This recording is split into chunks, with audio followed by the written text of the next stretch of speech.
দারিদ্রতা দূর করার জন্য, ধনী হওয়ার জন্য প্রতিদিন বেশি বেশি পরিমাণে পাঠ করবেন ইয়া ওয়াহাবু। ইনশাল্লাহ আপনার দারিদ্রতা দূর হয়ে যাবে। মধ্যরাতে মানে রাত ১টার সময় অথবা রাত ১২টার সময় ঘুম থেকে জাগ্রত হয়ে পবিত্র হয়ে ২ রাকাত সালাতুল হাজতের নামাজ আদায় করে মাত্র ৭ বার পাঠ করবেন ইয়া ওয়াহাবু। অল্প কিছু দিনের মধ্যেই আপনার দরিদ্রতা দূর হয়ে আপনি ধনী হয়ে যাবেন। রূপার আংটিতে খোদাই করে রবিবার দিন যদি ইয়া কহারু এই নামটি লেখেন এবং লেখে আপনার হাতে ব্যবহার করেন, সকল মানুষ আপনাকে সম্মান করতে থাকবে। টাকা পয়সার সকল অভাব অনটন দূর করার জন্য প্রতিদিন বেশি পরিমাণে পাঠ করবেন ইয়া গনিয়্যু ইয়া মুগনিয়্যু। যে কোনো বিপদে মহা মুসিবতে দুশ্মনের আক্রমণের শিকার হলেই সাথে সাথে পাঠ করতে থাকুন ইয়া কহারু। দেখবেন দুশ্মন নিস্তেজ হয়ে গিয়েছে ইনশাআল্লাহ।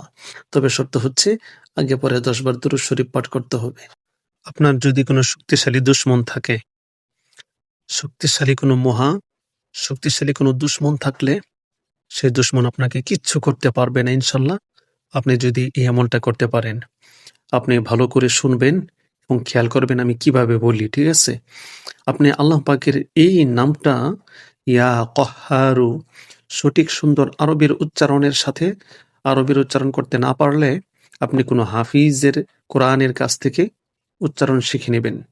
কারণ আরবির উচ্চারণ সুন্দর করে করতে পারে যত হাফেজ আছে তারা, এবং যারা কোরআনের কারিয়ানা আন্তর্জাতিক কারি সাহেবগঞ্জ যারা আছে তারাও সুন্দরভাবে কোরআনের মানে সঠিক আরবি উচ্চারণ করতে পারে, ঠিক আছে?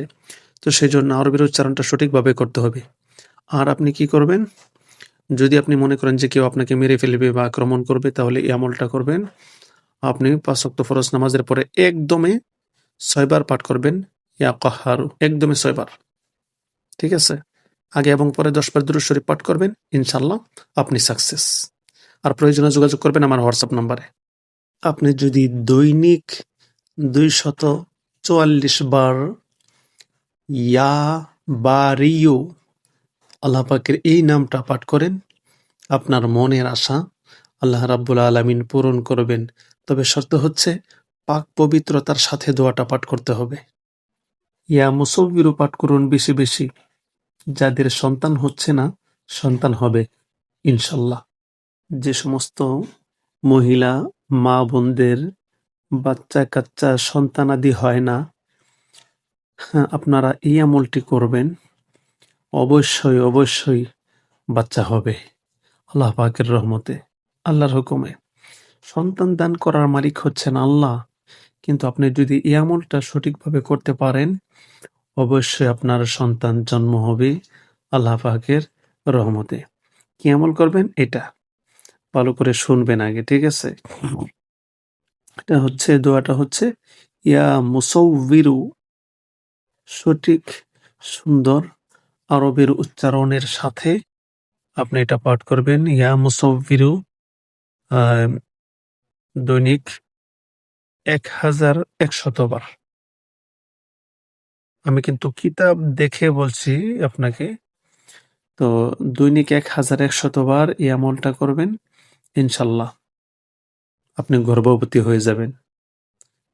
যাদের যে সমস্ত মা বোনদের সন্তান নাই, বিবাহ হয়েছে দীর্ঘদিন ধরে সন্তান হচ্ছে না, তারা এই আমলটা করবেন। ভালো লাগলে পেজটি ফলো করে রাখবেন এবং প্রয়োজনে যোগাযোগ করবেন আমার হোয়াটসঅ্যাপ নাম্বারে। কোনো মানুষ যদি তামার পাতে খোদাই করে ইয়া গফারু আল্লাহ পাকের এই নামটা লেখে সে তার সাথে রাখে, কোনো মহা শক্তিশালী দুশ্মন কিন্তু তার কখনো কিছু করতে পারবে না ইনশাল্লাহ।